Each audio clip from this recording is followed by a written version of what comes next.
Late spring in Pennsylvania can be a bit unpredictable. This April was super rainy and warm, which is unusual. Normally, I'd be mowing my lawn by now, but not this year. At least it's not snowing, unlike last year when we got hit with a snowstorm that dumped 15 centimeters on us. I'm grateful for not having to deal with shoveling snow, even if it means mowing the lawn earlier. With tax season behind us, it's nice to finally get outside and enjoy the sunshine. My house has a cool feature: the backyard slopes down pretty steeply. There's this little stream in the woods behind our house. When they built the house, they used some dirt to level the front of the house with the road. This made a steep slope about halfway up the side of the house, so the basement was completely closed off at the front but ended up at the back. This setup let me put in a double door at the back for easy access to drag my lawnmower and other yard stuff inside, instead of crowding up the garage. It's one of my favorite things about the house. I'm done with the mower and everything's put away. I'm allergic to it all. Man, I was so sweaty from mowing the grass that I couldn't wait to go upstairs and shower. I was just about to reach the top step when I heard my wife's voice. I saw her friend's car parked in front of the house, so I wasn't shocked to hear voices. But then I overheard what they were saying, and it made me hesitate as I reached for the doorknob. Let me back up and introduce myself. I'm Robert Crane, but most people call me Bob. Back in school, they used to call me Hogan after that actor Robert Crane from Hogan's Heroes. I didn't really mind it. You know, that show was way before my time, so it's not even a relevant pop culture reference for me. After I graduated from UPenn with an accounting degree, I was still getting called Hogan. But then I got my CPA real quick and now I'm leading a team doing audits at a big firm in Philly. It's not the most thrilling job, but the pay is good and I get to see how different companies operate from the inside. I'm really good at digging up financial dirt to catch fraudsters and money launderers. The FBI even asked me for advice on a couple of cases. My wife Kelly, on the other hand, was studying political science and business before we met in college. She had a tall, slim figure like a ballerina, but with slightly bigger boobs, and long strawberry blonde hair that flowed freely. Man, she looked amazing with that sundress and sandals showing off her killer legs. The mix of innocence and sexiness was too much to handle. I was immediately drawn to her. But damn, Kelly wasn't even sitting next to me and she wasn't even in my group project. It took me a whole month to finally muster up the courage to talk to her. I ended up cracking a dumb joke and surprisingly, she laughed. Not just a little giggle, but a full-on laugh. We started chatting and I finally asked her if she wanted to grab a coffee after class. I've been waiting for you to ask for 4 weeks. She smiled back at me. The last 2 years of college, we were pretty much inseparable. Our parents weren't thrilled at first, but in our senior year, we moved in together. They saw how committed we were to each other and eventually accepted it. I thought things couldn't get any better, but they did. I graduated from college and landed a job at a big accounting firm in Philly. I was making some good money. So, Kelly, who just graduated at 22, got into Penn Law. We were living in our student apartment, and luckily my company covered my MBA tuition, so I took some classes too. I took SEPTA to work every day, so I didn't bother with a car and saved some money. Fast forward 3 years, Kelly graduated and I popped the question during her birthday dinner at Morton Steakhouse in Rittenhouse Square. 6 months later, we tied the knot. Kelly landed a job as a deputy DA in Bucks County. We decided to buy a house in Doylestown, which is north of Philadelphia and where the district attorney's office is located. It's the county seat and has a courthouse. The regional rail line also ends there, so I can take the train to work every day. It's an 80-minute drive one way, but it beats driving on the Schuylkill Expressway or I-95. Kelly and her mother found a great starter home with 3 bedrooms. One of the bedrooms is set up as an office with 2 desks. I sometimes work from home, and Kelly needed her own space. So, we got this one room for her to do her legal stuff, the other room's gonna be for guests, and obviously, the last room is gonna be our bedroom. It's pretty convenient because it's close to her parents' place. Kelly managed to convince me that it's like having a built-in nanny once we have kids. I was an only child and always wanted siblings, so Kelly and I have been talking about having kids since we were freshmen. We agreed to wait until Kelly got her career sorted before trying for a baby, but now we've reached that point. 2 nights ago, we decided to stop taking Kelly's birth control and start trying. When we decided to start trying for a baby, I was over the moon.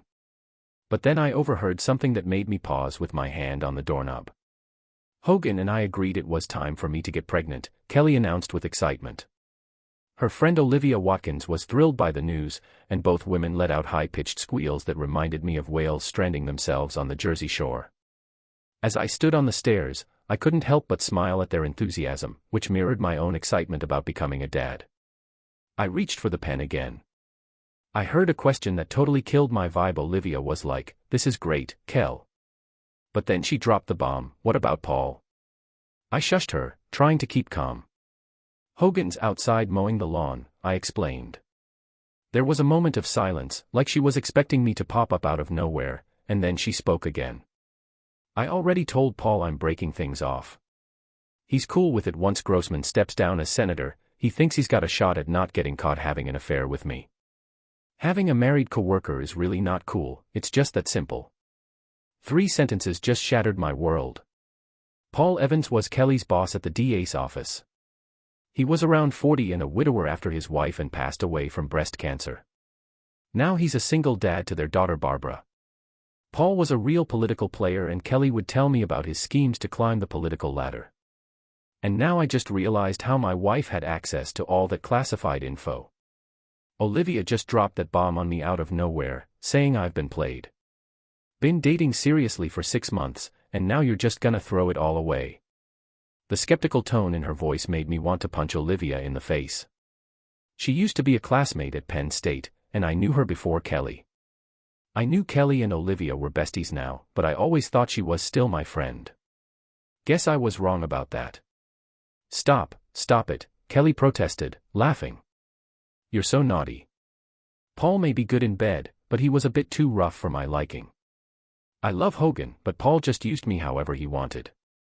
No love there. I only like it rough in bed and feeling powerful.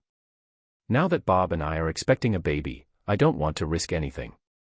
I love Hogan and I'll be a good, loyal mom. How many cliches are we gonna have here? I thought to myself. All I need to be totally happy is to come home, see a strange car in the driveway, and catch them having sex in my bed. I wanted to burst into the room, yell, and wreck everything, but I was frozen, shocked, couldn't move. My heart was pounding in my chest. Olivia asked Kelly, "Are you going cold turkey?" And Kelly giggled, "Well, not exactly cold turkey," she admitted. "Next week, I have a conference with Paul in Pittsburgh. We'll have our farewell party there. I'll miss the sex, but Hogan and the baby are more important." I couldn't take it anymore, but I didn't know what to do. I love Kelly, but this situation was killing me. My business education kicked in, and I realized I needed to take a step back, think, and make a plan.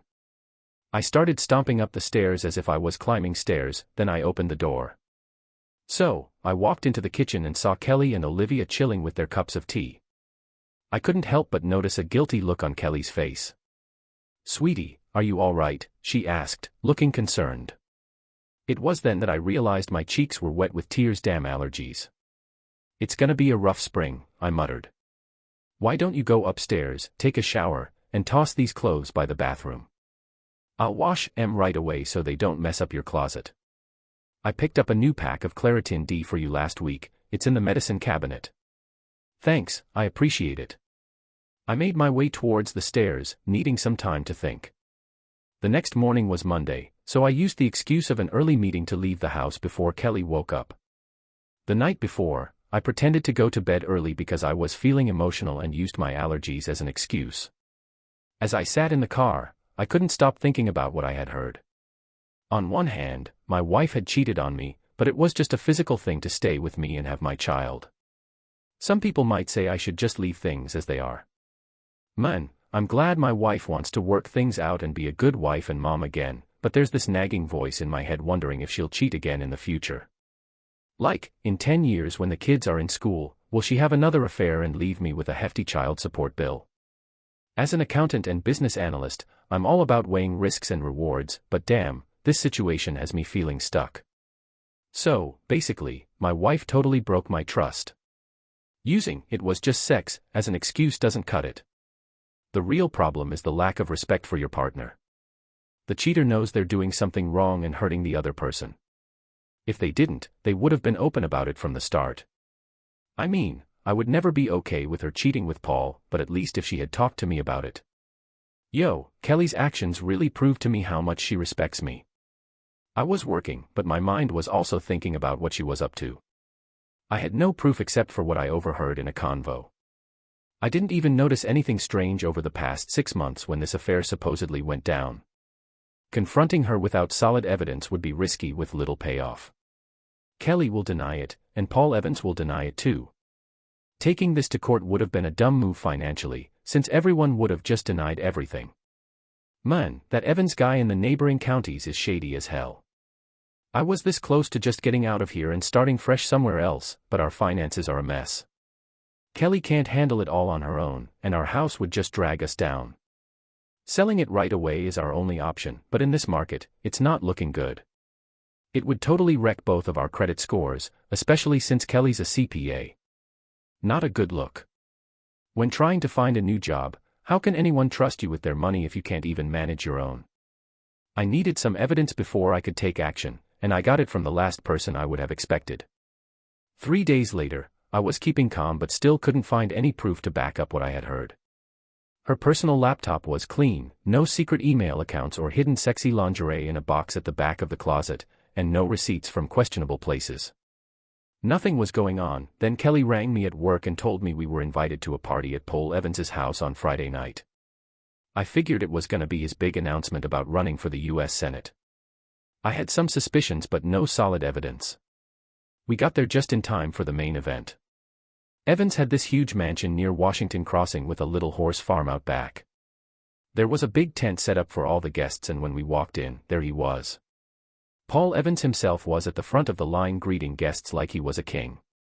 Since Evans was a widower, he didn't have a wife to host, but he had his 21-year-old daughter by his side playing the role perfectly. When it was our turn, Evans greeted Kelly with a big smile and said, "Kelly, you did it. How wonderful." He gave my wife a friendly kiss on the cheek and then turned to me, saying, "Robert, I'm glad to see you again. I would be lost without your wife, but it sounds like I'll soon have one. Hey man, if you're gonna have kids, you better be prepared to give her up." He chuckled at his own joke. "Just pass her over to me when you're done, no hard feelings, right?" We all laughed again. Kelly even blushed a bit, and I wanted to punch that smug idiot in the face. I got his hint, even though he thought I was clueless. "Who knows what the future holds," I replied in a flat, neutral tone, not unfriendly, but definitely not friendly either. I presented the audit results in the same way, making Evans blush slightly. Kelly nudged me and whispered something about it. Evans was such a jerk. He casually moved on to greet the next guest, leaving us stuck with his daughter Kelly. She was hot, no doubt, but Barbara Evans was a total knockout. Even though I was fuming inside, I couldn't help but notice her gorgeous auburn hair and stunning smile. She reminded me of a young Marilyn Monroe. If Kelly was like a curvy ballerina, Barbara was like a swimsuit model, right up there with Kate Upton. She had the whole package: good looks, a killer body, and flawless hair and skin that photographers drooled over. They probably didn't even need to use Photoshop on her. Paul Evans was one lucky guy. He had the perfect political family with a triple threat. He seemed like the ideal wise statesman and family man. Losing his wife to cancer was tough, but he ended up finding the perfect replacement. She was idolized by everyone, and anyone who attacked her would basically be committing career suicide. Barbara was like a princess, prom queen, Penn State business and law major, former gymnast, and now a Penn State cheerleader. According to Kelly, Barbara was planning to try out for the Eagles cheerleading squad at the next open competition since she just turned 21. Man, with a wife who's like a saint and a daughter who's smart, beautiful, and photogenic, the press is gonna eat him up on the campaign trail, Robert's wife Barbara exclaimed excitedly, giving me a tight hug. It wasn't just a polite hug at a party, it was a full-on body squeeze with parts of her body pressing against me in a pleasant way. "You look amazing. No wonder Kelly keeps you hidden away. You never come to any of our parties. You really shouldn't work so hard, it's not good for your health," she blurted out in one breath. In less than a second, my mood went from anger to something else. Man, I was totally surprised. I told her she looked beautiful and was about to bounce when it hit me. Barbara never said hi to Kelly. And then I was like, what kind of parties does Kelly throw? But before I could ask, Kelly was already chatting up the other girl. We had to move aside for the next guests. Later, when Kelly and I were chilling, I was curious about what Barbara knew. After fixing my wife a drink, I asked Kelly about the parties Barbara mentioned. Kelly just grinned. She snorted and rolled her eyes, saying she was just messing around. Paul often likes to have team meetings and strategy sessions at this bar. He says he comes up with better ideas when he's got a drink in hand. You never know who might be sitting in the next booth at a bar. She's been here a few times when we've met up. Don't tell anyone, but Paul let her drink at home before she was even 21. That got me thinking this jerk might have slept with my wife right here in his house under the guise of team meetings. Those meetings could have been more than just business with Kelly. Kelly was the last one to leave, or maybe she left first and then came back after everyone else was gone. This way, the legal team wouldn't wonder why she always stuck around to help her boss clean up. With his wife dead and his daughter off at college, he didn't need to book a hotel room for their meetings. That way, there's no paper trail. Barbara goes to your team meetings because of this. When I asked Kelly about it, she just shrugged it off. Nope, she was home a few times when her classes got cancelled. She's just messing with her dad. Partying at work, she grabbed my hand and said, "Come on, honey, buy your young wife a drink." For the next hour, Kelly never left my side. We chatted with some of her colleagues, and a few people mentioned our plans to have a baby. They said they would be sad to lose Kelly for a while but happy for us. To be honest, I was a bit embarrassed. Why did all these people know about our plans? An hour later, Paul Evans called everyone's attention. His daughter stood next to him, smiling. He thanked everyone for coming and then started off by telling everyone about his big campaign, and of course, everyone saw it coming but they were still hyped. I saw the local newspaper boss with a reporter jotting down notes nearby, so I'm sure there will be a huge article about it in tomorrow's paper. I won't get into all the other boring party stuff. It would have been a good time if my heart wasn't broken and my brain wasn't going crazy trying to figure out how to handle it all. About an hour and a half after the big announcement, Margaret Williamson, the head honcho ADA, came in and said that Paul wanted to have a powwow with his crew. Paul, being an elected big shot, wanted to meet with his staff. Margaret, the top dog senior manager who basically ran the show, was a staple in the office. While prosecutors may change every 4 years, Margaret was always there holding it down. She was a tough cookie, but also highly respected for her honesty and integrity in the legal world. The seasoned lady lawyer was the main reason Kelly took the job. I really admired her. Margaret had been hitched for over 30 years to some guy. Yo, there was this electrician dude who helped pay for his girl's college and now runs a big electrical company. They were super tight, like relationship goals. I used to look up to them as examples for me and Kelly. Sorry for swooping in and stealing your wifey, Hogan. Margaret said Paul wants to chat about office stuff once he's done with campaigning. Then they bounced. I dipped out from the group of spouses at the meeting and went over to the pool on the other side of the patio where the party was happening. So there I was, chilling on this wicker swing chair that was hanging by chains in the shadows. People could still see me if they glanced over, but I wasn't standing out too much. It was the spot I needed to gather my thoughts. I hadn't even been there for 5 minutes when I heard a voice interrupting my piece. So this is where you're hiding, the voice said all smooth like. I looked up to see Barbara slipping into the swing next to me.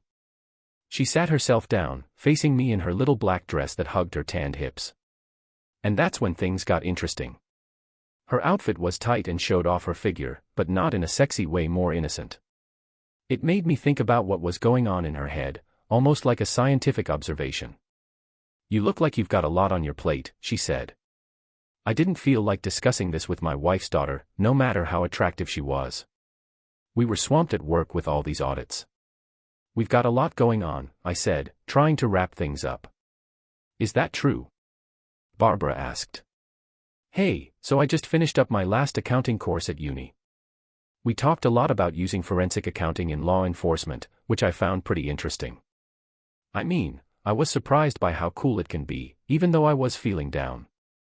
I asked if it was true, and turns out, it's not all glamorous or anything, but it's like being a detective. You gotta piece together all these different clues and info to figure out what's going on. And of course, there are always people trying to hide stuff, so it gets even trickier. Most folks don't realize how challenging it can be. Yeah, I think so. Barbara started going on about what she learned in class and why she liked it so much. Gotta admit, I was pretty impressed. I've had interns from companies who couldn't talk this well about the subject. Listening to her really made me forget about how she looks, and more importantly, the anger I was feeling inside. I felt like a mentor, which helped me push my emotional mess to the back. You really enjoyed the course, I commented. Wow, you really know your stuff, Barbara. She got all shy when I complimented her. The whole sexy pinup girl act vanished and I saw a genuinely sweet girl touched by my words. I actually considered joining the FBI after school, but my old man wants me to either be a lawyer or work at one of his buddies' law firms. Not really feeling that, though. You gotta chase your own dreams, not your dad's. That's some real talk, even though I wouldn't mind messing up that creep's plans. I did some work with the FBI for a bit. So, when they found out some shady stuff during the audits, Kelly, being quick-witted, jumped in before Barbara could say anything. That's where you went off to hiding, she said jokingly. You didn't do anything sketchy, did you? Barbara turned to my wife with a big smile and said, we were just chatting about Bob's job. We were discussing it in class and I wanted to hear an expert's opinion. Hogan is on top of things like that, Kelly said proudly. I saw one of his audit reports where an employee stole money using their boss's login. Hogan is a pro. I found out that some of the transfers happened while the dude was on a work trip, but the login was from the company office. Most people would have stopped when they figured out it was the boss, but Hogan kept investigating. I could have nailed this employee right after graduating law school. Hogan left the prosecutors with no work to do on the case. Kelly looked at me proudly as she told this story, but it just made me super confused. How could she be proud of me and claim to love me while she was in A? Okay, so I've been seeing her boss for like 6 months now. Kelly must have noticed the look on my face because she asked what was up. Oh, nothing, I said. Just thinking about stuff. Well, stop it, we're at a party, Kelly scolded. Then she blurted out, you'll never believe what just happened to me. Paul and Margaret want me to do some admin work while I'm on maternity leave. Once I finish up your job, I'll be working directly for them. Margaret, my heart skipped a beat when I thought about Kelly being away from that asshole Paul for even a second. But then my hopes were crushed. Kelly said she'll have to travel sometimes and deliver important papers to Paul during the campaign. She won't be directly involved in his campaign, but she'll get to see some behind-the-scenes action. She thinks it'll be fun. My heart shattered once more. I know Kelly said she plans to end the affair so we can have a baby, but I can totally see her being unfaithful again. Looking forward to hitting the campaign trail, but if she ends up getting knocked up, who knows if it's my kid? Paul is pretty much my doppelganger, so without a DNA test, it'd be tough to figure out. I could feel the anger bubbling up, but I pushed it down. Now wasn't the time. Barbara started chatting with Kelly about her new gig and the campaign, and they got all caught up in the convo, leaving me in the dust. I seized the moment to regroup. After tonight, I'll start scheming. I gotta find a way to take down Paul's political pull. Honestly, I had no clue how to do it. 2 days later, the answer came to my office. Your meeting for 4 o'clock is already here, my admin called through the open door. I checked my Outlook calendar and didn't see anything booked. Before I could respond, she came in. Barbara Evans, hey Hogan, she greeted as she walked in. Her long auburn hair flowed over her shoulders. She was wearing a light sundress that showed off her gorgeous legs and strappy sandals that hugged her legs almost to her knees. Her cleavage was modestly covered, but the fabric was hugging her chest in a flirty way, with 2 thin straps keeping the dress up and her arms exposed. I was stunned as she walked in. I hope you don't mind, Barbara started as she closed the office door. I had told Mary we had a meeting to talk about my career and how Kelly was working for my dad. I stood up from my chair politely. I'm happy to see you, just working on some reports. I motioned for her to sit in one of the chairs in front of my desk. After she sat down, I sat down too. What did you want to talk about? Hey, did you notice how Barbara's smile just vanished? I could tell by the look on your face when you were chatting with my dad. It sucks that he's messing things up for such a good guy. I was totally shocked. This is not what I was expecting. What's going on? I asked cautiously. Barbara hesitated before mentioning something about my dad possibly fooling around with your wife. I was taken aback and sat back in my chair at the blunt revelation. Did you just figure this out? Barbara asked quietly. I nodded, feeling really sorry. Hey, sorry, but when did you find out? I asked about 3 months ago. Barbara finally fessed up. I don't know exactly when it all started, but I found out in February. It was a Friday, and I came home early to find them having one of their little powwows at our place. I was just dropping off my stuff and saying hi before heading out to meet a friend for lunch. Dad asked when I'd be back, and I said after dinner. But then my friend got sick, so I had a snack and headed home early. And that's when I caught Dad and Kelly in the act. So, me and my partner were getting it on in the jacuzzi. I snapped some pics and even got some footage of them streaking into the house but naked. There was like a whole foot of snow on the ground, can you believe it? I was so shocked when I asked if you caught your dad getting it on too. I was low-key hoping I could snag some copies of those photos to use in my divorce. And just like that, Barbara reads my mind and pulls out a fat envelope from her bag, slapping it on my desk. Inside were shots from that day and a bunch more. She smirked and mentioned how my dad had installed a security system around the whole damn house. The place is totally wired with cameras in most of the rooms. If you know the location and have the key fob and password, you can pretty much access it from anywhere. There's a flash drive with video recordings that really surprised me. Paul's daughter spilled all the details on how to screw over her dad. When I asked why, Barbara's sad face turned into pure anger. She quietly muttered, I hate him even more than you could imagine. I stayed quiet and just let her vent. After a moment, she told me that her dad met her mom back when she was in college. So, this dude was a student trying to be a lawyer and got put in the sex crimes unit in Philly. His mom came over from Ireland to study, but her fam was loaded until they got killed in the London dairy bombing. She came here to escape the drama. She started talking all gentle like she learned from her mom. Mom was seeing some loser who beat her so bad she ended up in ICU. Kelly stopped talking and put this big, fancy book on my table. It had a bunch of greenery and lace on it. She said she found her mom's diary after she passed away, and she was kind of into being bossed around by a tough guy in bed, but this dude took it too far and she ended up in the hospital. My old man was given the job to handle it. They crossed paths, ended up in jail, and a year later they tied the knot.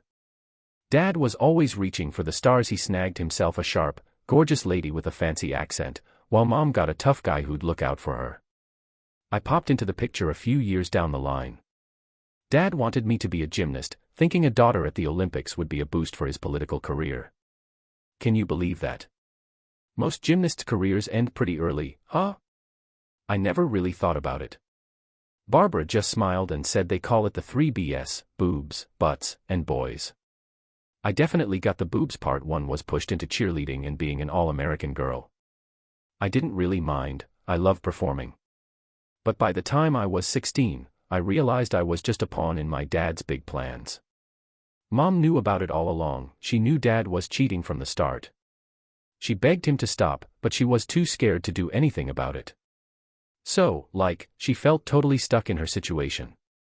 She was super devoted to being Catholic, so divorce was a big no-no.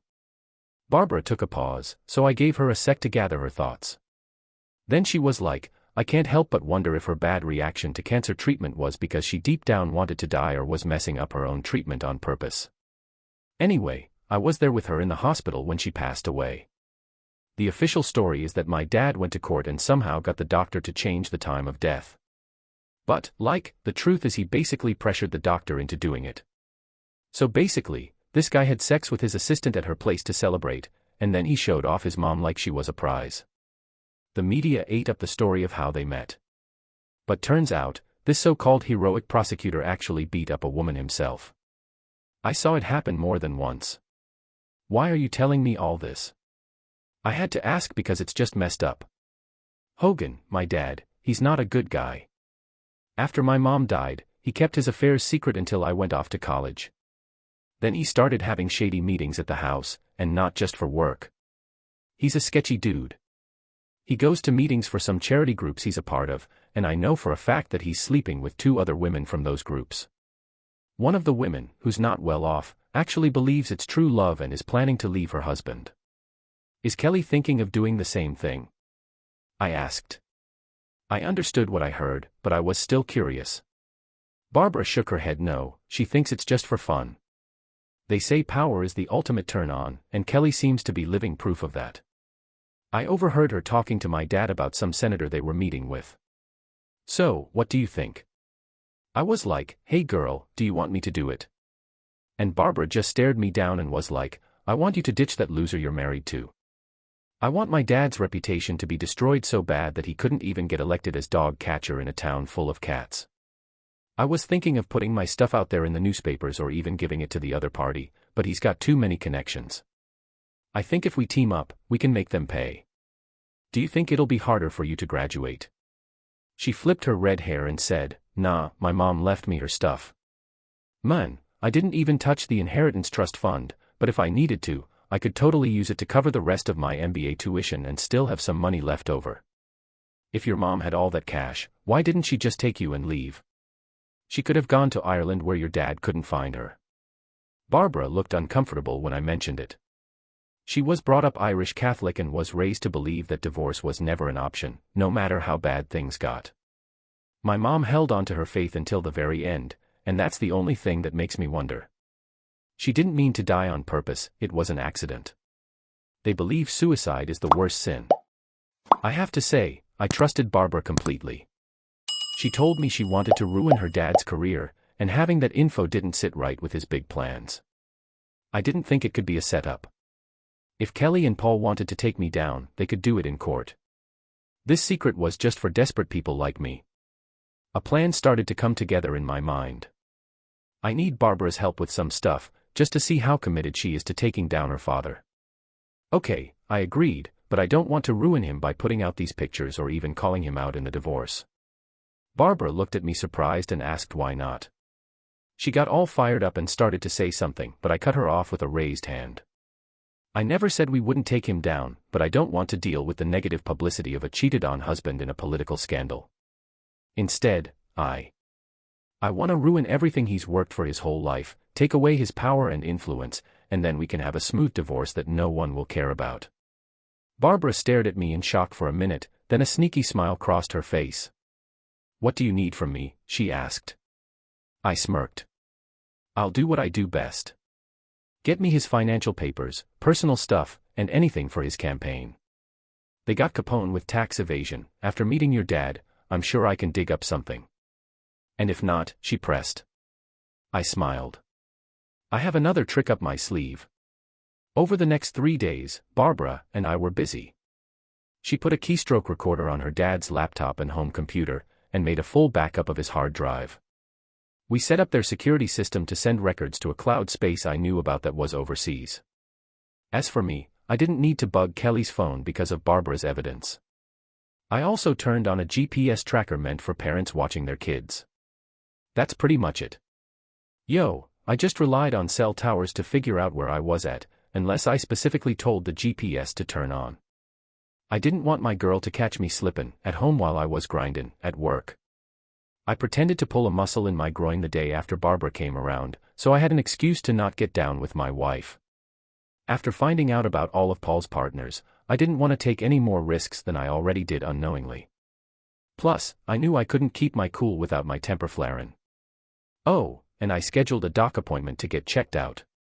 Kelly got tested for STDs and nothing showed up at first, but things like HIV can take a few months to show up in tests. She went to that conference in Pittsburgh for one last date with Paul, feeling annoyed and upset.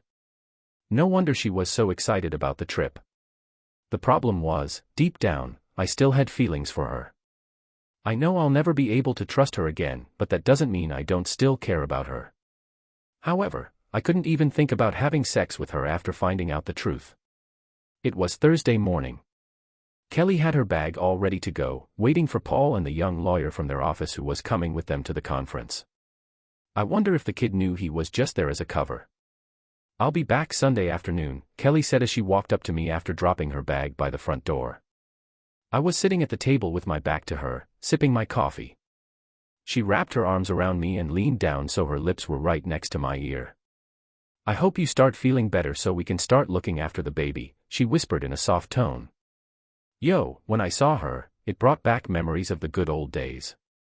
I wanted to cry, but I held it in. "I'll put some ice on it to make it better." I comforted her, holding her hand and kissing her forehead. She moaned. "I wish I didn't have to leave. It would be way better to just chill at home with you, naked all weekend. You can just tell Evans you got something more important going on." I didn't mean to say it, but it slipped out. And by the way she looked at me, she knew something was up. "What's your deal with Paul? I mean, come on. First, you were all rude at the party, and now you're acting like you can't stand this person." I had to take a deep breath and just shrug it off. Honestly, I've dealt with too many hotheads like Evans who act like they're untouchable and all-powerful. They're like big shots in a small town, selling this fake image of power and making people believe it. Just like that mayor in South Carolina last year, a big shot who was stealing the city's money and messing around with 3 married women. Now he's locked up for 10 years. They're all locked up in federal prison, divorced, and getting dragged through the mud. I get the same vibe from Evans. Once he hits Washington, he'll be hitting on clueless interns. But eventually, his luck will run out and his whole operation will come crashing down. I wouldn't want to be staying in a hotel nearby when that happens. Kelly looked at me in disbelief. She's heard me curse out those jerks before, but I never lumped Evans in with them. Maybe I should have kept my trap shut, but it felt good to get it off my chest.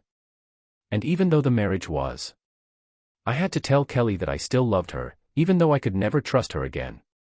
"Hogan, that's awful what you said about Paul," Kelly argued.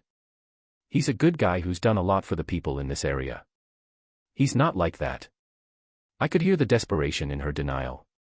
Suddenly, we heard a car horn outside the house. Paul had shown up. Kelly let out a frustrated sigh and shot me a look that quickly turned into a mix of emotions. Kelly said she'll be back home in 4 days, feeling regretful and scared. She said we can talk about it then, but we need to get ready because we have a child to look after. She hugged me and gave me a passionate kiss, which I returned with just as much passion.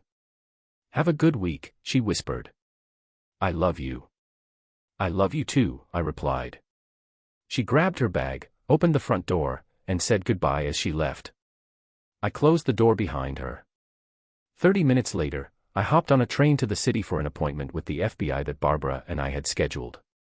So basically, I found out that I didn't need to gather any proof. I'd say Paul Evans is pretty slick when it comes to embezzlement. Barbara and I got together at her place off campus to go over the documents she got from his computer, nothing too fancy. I reckon he had around $2 million hidden in some offshore account. That's what he moved over there at least. But I can't be certain if it's still there since those records weren't included. A lot of that cash came from a bunch of small donors who probably wouldn't.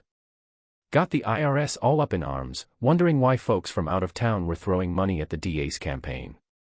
I dug into it and found out some of these donors were actually connected to defendants whose cases got dropped or they got off with a slap on the wrist. And then Barbara uncovered the biggest bombshell. Turns out Evans had a few more kids running around. One of them was born 3 years before his wife died, and his own mom was working for him at the time. And the third kid, born 8 months after his wife passed away, was also his. So there's this 18-year-old kid volunteering at the hospital where Evans' wife is getting treatment. Evans gave both the kid and the woman $2,000 a month for their campaign. Barbara, one of the consultants, got so mad that she almost trashed her own apartment. That fiery red hair of hers is definitely a warning sign. By the time Kelly and Paul left, we had already double-checked everything in Paul's notes. There were still some unanswered questions, but we didn't have enough resources to dig deeper. So, I wrote down all my findings and set up a meeting with the senior FBI agent I've been working with.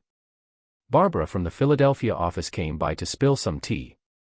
She said she took a forensic accounting course and wanted to snoop through her dad's notes out of curiosity. She found some shady stuff and called me because my wife worked for her dad and I have experience in this field.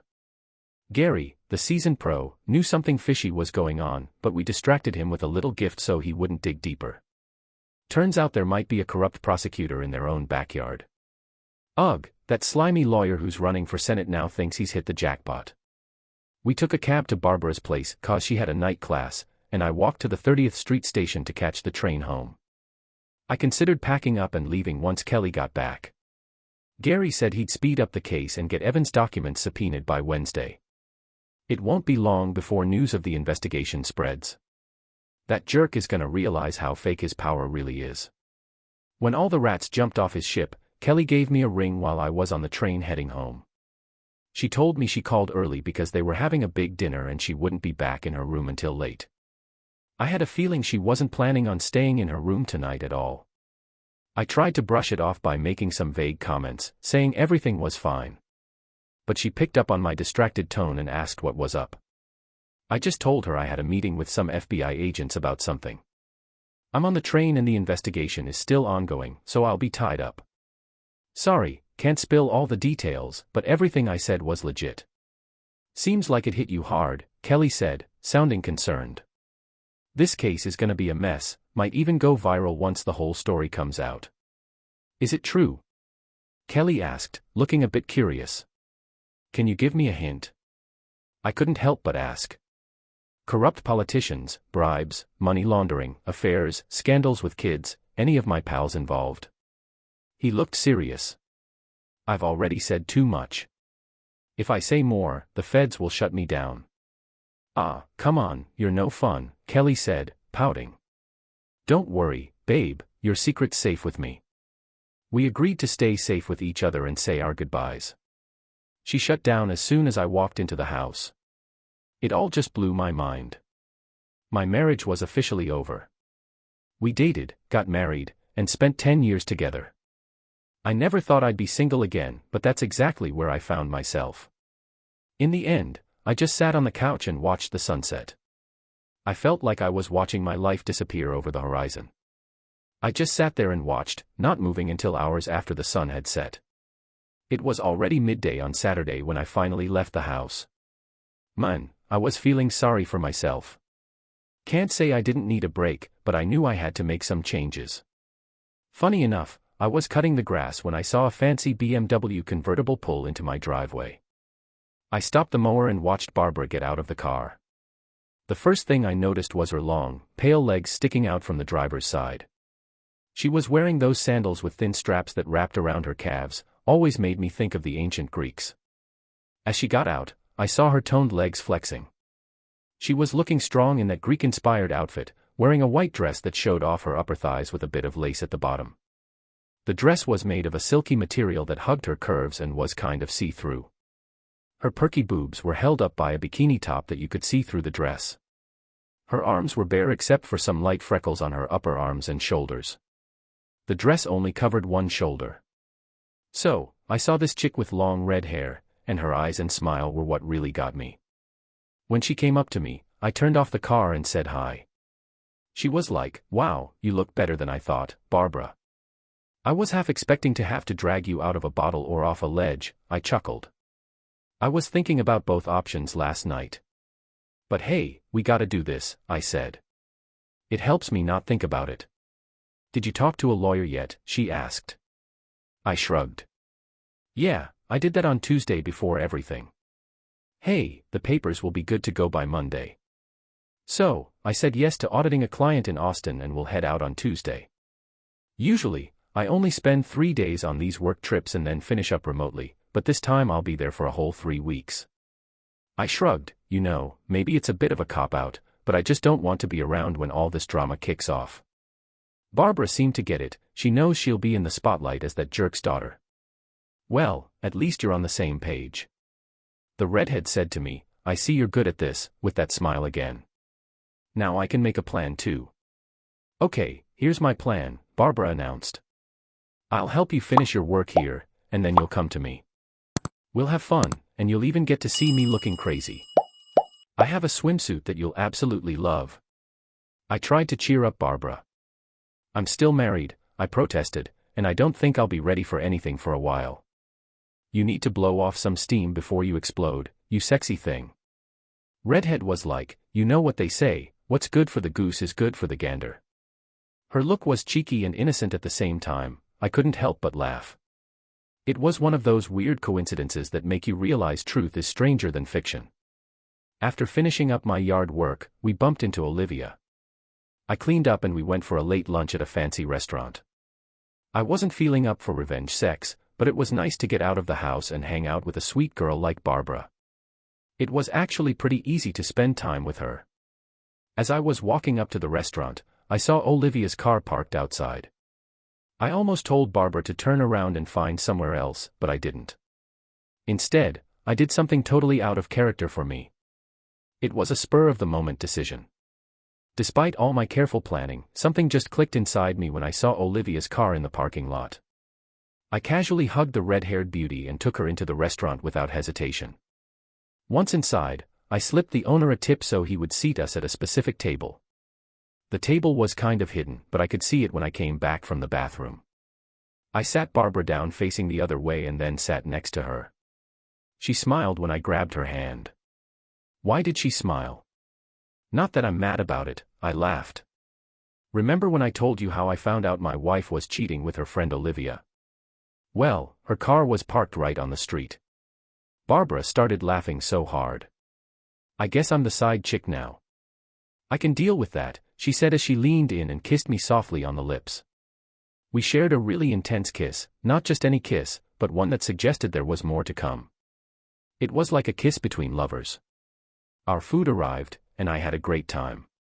I completely forgot about the distractions as I enjoyed Barbara's company. Her funny jokes were cracking me up. I've never heard someone make counting sound so dirty before. Then I saw Olivia walking by and pointed her out to Barbara. She giggled and said, "Oh my God." I was really excited for what was to come. With that, she leaned in to kiss me. I felt my hand sliding under the table. As I rested my hand on her leg, I couldn't believe how soft the skin on her thighs was. And when I felt the firm, toned muscles underneath, it was like a jolt of electricity. I was so caught up in the moment that I was taken by surprise when Olivia started yelling at me. "Hogan, what the hell are you doing?" she shouted. "Who is this you're messing around with while your wife is out of town? I thought you were better than this." I'm pretty sure the whole restaurant heard her. I let go of Barbara and turned to face my ex-girlfriend. "What's your problem, Liv? It's just a little fun before Kelly and I finally decided to have a baby, but can you guys please be quiet? People are trying to eat here." Olivia looked at me like I had just slapped her with a dead fish. "What?" she started. "Oh, come on, Liv. Kelly is probably having a good time with her boss right now, and has been for months. So, I thought it was only fair that I seduced the boss's daughter." I think Olivia almost had a heart attack, but then Barbara started giggling. I gave her a little squeeze to shut her up. "You know about this?" Olivia stuttered. "I know everything," I replied. "I gotta be the clueless husband while my wife's out there getting all the help from my so-called close friend." Olivia cringed at the way I spoke with such disdain. I know Kelly wanted to have one last fling before settling down and having a baby, like a final wild night before the wedding. If that's her thing, then what's it to you? I had no clue Kelly was messing around before Paul, but they say once a cheater, always a cheater. I voiced my suspicions into the void and wondered if our relationship was already on shaky ground. "Yo," she double-checked it to make sure. "She asked if you knew about it too." She sighed and said she didn't, but thanks for confirming, I said. Olivia went pale at that and I told her to leave. She turned and bolted from the table. A few minutes later, we heard a noise. It was Olivia leaving the restaurant. "Well, it was fun while it lasted," Barbara said with a little laugh. I really wanted her to stay longer. Her smile made me blush. "You know she's probably on the phone with your wife right now," she added. "Maybe," I agreed. I give her 5 minutes before my phone rings. Damn, if she bounced right now, it'd be a 5-hour drive back home from Pittsburgh. We could grab some dessert and then I'd have enough time to pack up and head out.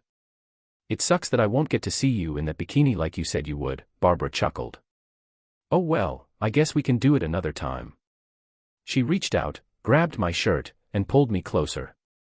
"You know, my semester ends in a week and a half," she whispered in my ear. "I've always wanted to see Austin." I could barely make out her words as her tongue slipped into my ear. Just then, Kelly started calling.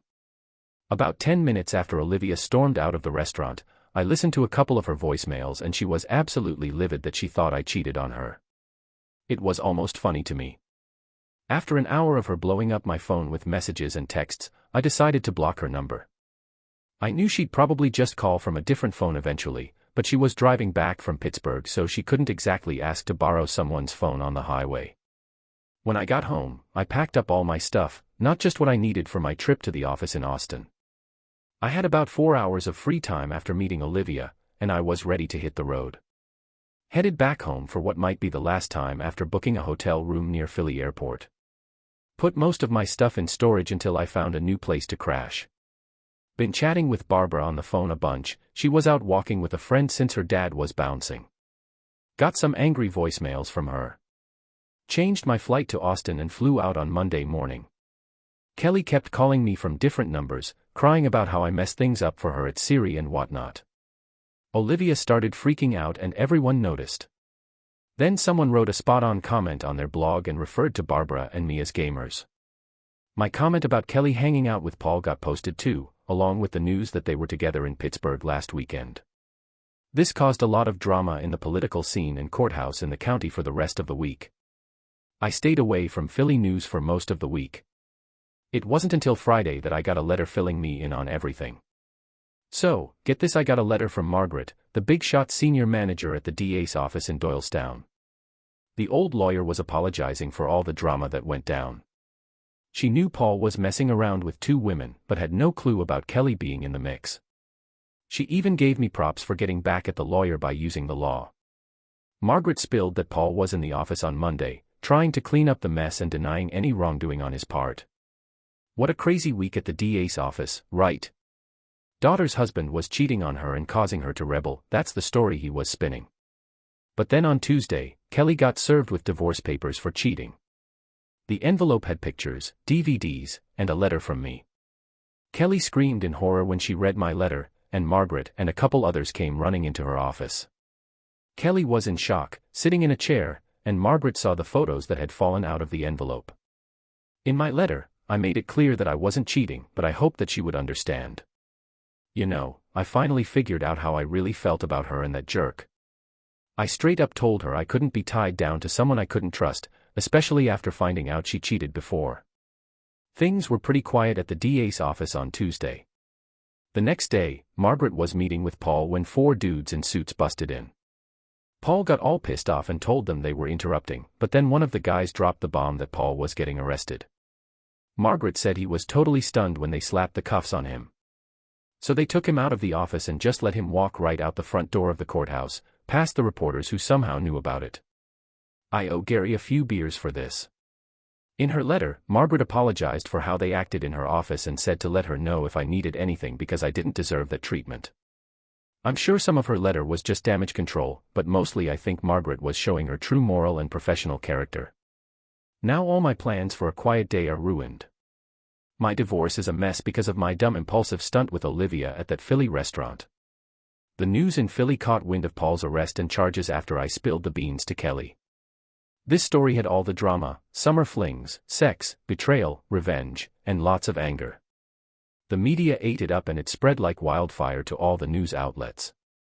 Luckily, I dodged the bullet by being out of town and staying in a different hotel than the one on my work schedule. So, I went to check it out and there were reporters everywhere, trying to catch me. I saw on TV that they were basically living outside my house. Kelly never came out, and they only filmed my family members coming and going. Barbara had it rough though, being seen as the daughter who betrayed her own father. She still had to go to school and take exams, so the media had an easy time finding her at first. The school eventually kicked the reporters off campus because they were causing a disturbance to the students, which was a relief. 2 chicks who had kids with Paul came out of the woodwork to try and get their moment in the spotlight. Barbara pieced out of campus and headed to the airport for her grand exit. The media was bummed but not shocked when she didn't show up for graduation. The story kinda faded into the background until Paul's trial started, but he copped a plea deal and ended up locked up for 20 years. Luckily for him, his guilty plea saved his ass. Barbara and I never had to testify, and then the case just dropped off the map, dragging us with it. Strangely enough, after all the attention, my divorce went smoothly and without a lot of drama. Kelly signed the papers just 4 days after getting them. I got a letter from her apologizing for everything she did to me and us.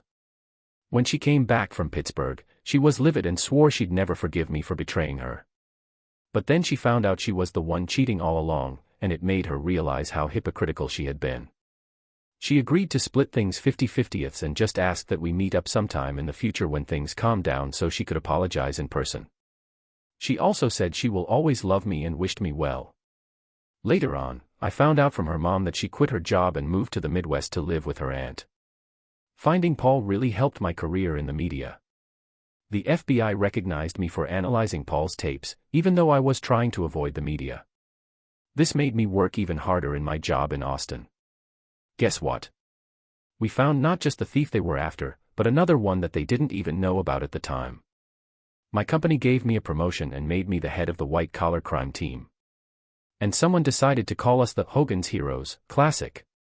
But the best part was when they paired me up with a fresh college grad who wanted to learn about forensic accounting. I've never had so much fun working late nights, and let me tell you, that bikini looked even better on the floor of my hotel room. Don't forget to subscribe to our channel for more juicy updates. Don't worry, this one's not a lie. But buckle up, 'cause the next story is gonna blow your mind. And if you're not 18 yet, better steer clear of that one.